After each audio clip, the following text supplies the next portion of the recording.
Our meeting is called to order. Ambene Zambia. Ambene Zambia. Ambene Batana. Pasne Mandu. Ambene Gorom Sangan. Ambene Gorom Sangan. Pasne Mandu.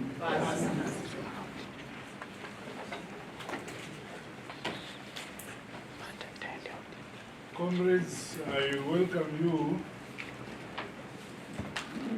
to the 377th ordinary session of the Politburo, being convened 2 weeks since our last meeting. It is most opportune that we convene this week as the Politburo, Central Committee and National Consultative Assembly, just ahead of the one-year mark since the last harmonized general elections. As the Politburo, we have the weighty responsibility to fully, critically, and proactively apply ourselves to matters that concern our revolutionary mass party, and our beloved motherland, Zimbabwe. Our collective expertise, experience, and backgrounds must be pulled together continuously for the good of the party, all people in our nation. The party is supreme and above our personal interests and our ambitions and our differences. The preoccupation of our meetings must reflect these realities towards deepening our unity, respect for each other's diverse views, and overall inter-party democratic practices and traditions. Hence, it is critically important that we not only introspect on the milestones achieved to date, but also the areas we must improve to better align with our ongoing national development agenda and the party building programs. Department by department, strategies should be continually sharpened to accelerate and leapfrog the implementation of policies, programs, and projects. The outcome of our discussions and resolutions of meetings must galvanize our party and the nation towards greater unity, greater peace, development, and prosperity. The party must be deliberate in this regard. We are a constitution-based party with a rich liberation war history, sound ideology, as well as clear rules and procedures of the party. The adherence to the correct line of the party is the mark of true revolutionaries, yielding to our individual or clique preferences is counter-revolutionary. There is no room for pseudo-revolutionaries in Zambia. In that spirit, I commend the Women's and the War Veterans Leagues for holding their National Assembly meetings. The manner in which issues were discussed and resolutions articulated demonstrates the deep-seated commitment of the leagues to drive the party forward. Regrettably, the noises emanating from some quarters of the war veterans are of concern. The leadership of the war veterans under the Secretary of the War Veterans League and other critical stakeholders are once again directed to make concerted efforts to close the fissures within the grouping, which is strategic entity to both our party and our country. Let us remain vigilant and on guard against the various forms of infiltration by the enemy. We must never betray our revolution or dishonor the ultimate sacrifice paid by the many sons and daughters of the soil who fought for our freedom and our independence. Going forward, I call upon you, comrades, to provide solid leadership as well as wise and honest guidance to all wings of the party. This should always be informed by the party constitution and the correct line of the party. We must be leaders who exhibit integrity and principle at all times. Comrades, our party-led government is marching forward and realizing successes across all sectors of the economy. As a leadership, we must unite the party around our vision, around the principles of the party, and around the values and ideology which has kept this party together. ZANU-PF is a party that is organized and anchored on its grassroots structures.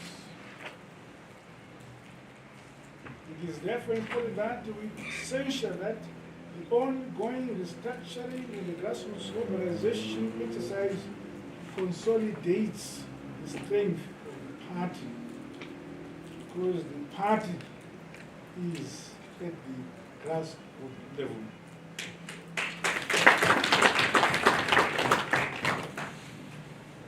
I commend all the provinces for the progress so far achieved.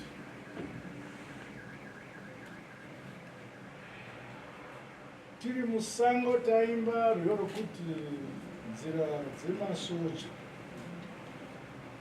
It was part of the teaching of the revolution. It was not toimba rwero kuti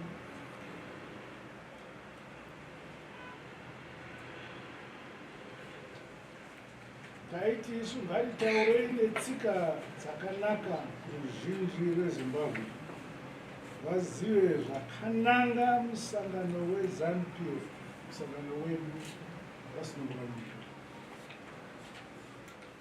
At government level, preparations for the SADC summit have gathered momentum, while the road construction and other infrastructure development projects have seen more congestion on our roads. This is the small price we must pay for the development being rolled out. I call upon all Zimbabweans to be patient and considerate of each other on the roads during this period.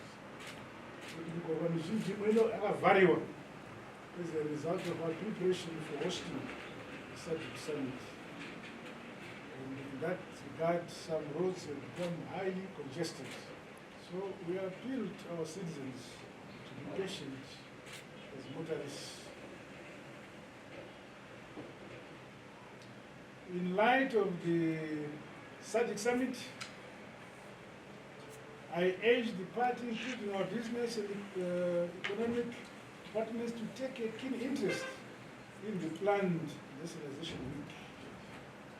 The event will run under the theme promoting innovation to unlock opportunities for sustainable economic growth and development towards a nationalized SADC. I commend farmers and the Ministry of Lands, Agriculture, Water, Fisheries and Rural Development for surpassing the winter wheat planting targets. This is, I've been informed by the Minister. he has told me that we have surpassed the winter planting levels of the past. Congratulations.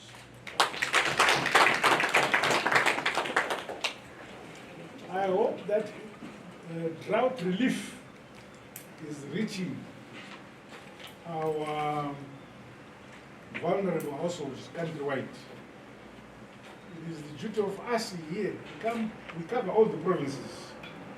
So we have the duty to monitor whether drought relief actually reaches every household who are in need of food relief. This year, the harvests were very low. So almost every province is in need of food support from government, and the government is a ZANU-PF of government, and we are ZANU-PF of nation. We have begun the preparations for the summer cropping season. So we should urge our farmers in the provinces where we come from to come forward and acquire inputs at the provincial headquarters in their respective provinces. Last week, I officially commissioned the Madokero Creek housing project and the phase 2 more extension here in Harare. The projects, which were funded by the Transformed Public Service Pension Fund, will go a long way in ensuring that our hard-working and patriotic public servants' welfare is catered for and improved. Under the Second Republic, we have given attention to the comfort of those who work for government. This is why we're directing public funds for the construction of houses for our public servants. I also had the opportunity to meet with investors from the United Arab Emirates, whose investment will result in Zimbabwe realizing self-sufficiency in the manufacture of electricity cables. This investment is said to have positive impacts on our rural electrification program, as well as the mining, telecommunications, and agricultural sectors, among others. Earlier this morning, we celebrated the International Day Against Drug Abuse and Illicit Trafficking, where I had the privilege to launch the Drugs and Substance Abuse Plan of Action this morning. The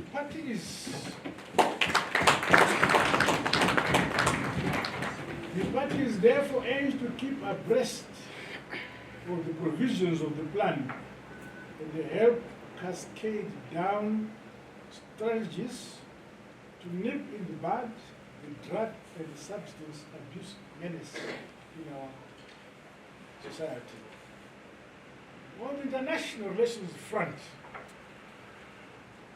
since our last meeting, I was pleased to attend the inauguration of the President of the Republic of South Africa, His Excellency Cyril Ramaphosa. Many lessons can be drawn from the aftermath of the South African elections and the broader developments in the global South. Hence, in this context, and that of the upcoming elections in our region, all the wings of the party must do more to strengthen relations and exchanges within the grouping of former liberation movements of Southern Africa towards defending our collective freedom, our collective independence, and our collective sovereignty. Our party in government will the pleasure to host delegates from the Communist Party of China, as well as the Comrade Daniel Chapo, the presidential candidate for Frelimo Party, during the forthcoming general elections in Mozambique, scheduled for 9th October later this year. Comrade Daniel Chapo went around frontline states countries to inform us that he is the coming leader of Frelimo and the future leader of Mozambique. And we received him well when he was heading.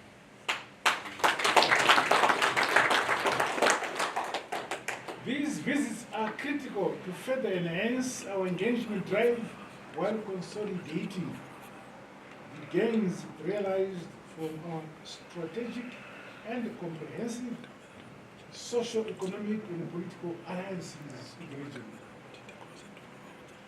ZANU-PF must never shy away from playing its part to advance the revolutionary vision and the principles of our regional and continental founding fathers with regards to advancing pan-African unity, independence, freedom, sovereignty, peace, and harmony.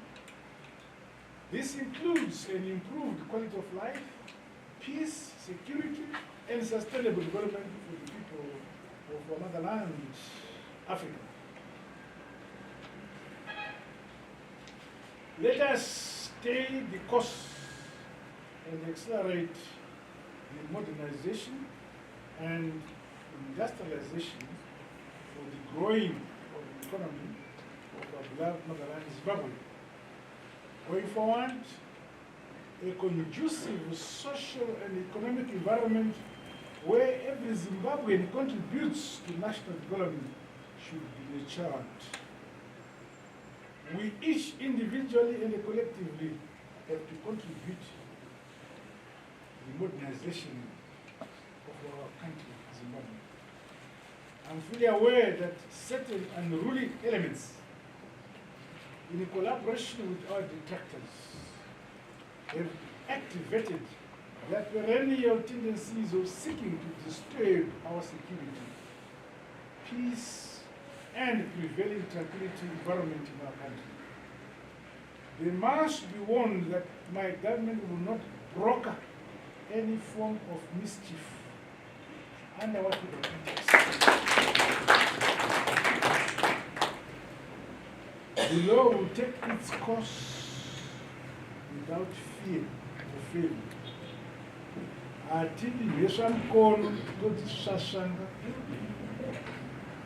Comrades, in conclusion, may I reiterate that our party remains supreme.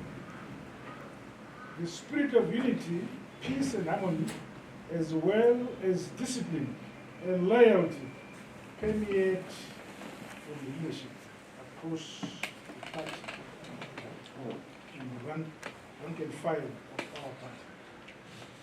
Comrades, let's now turn to our agenda.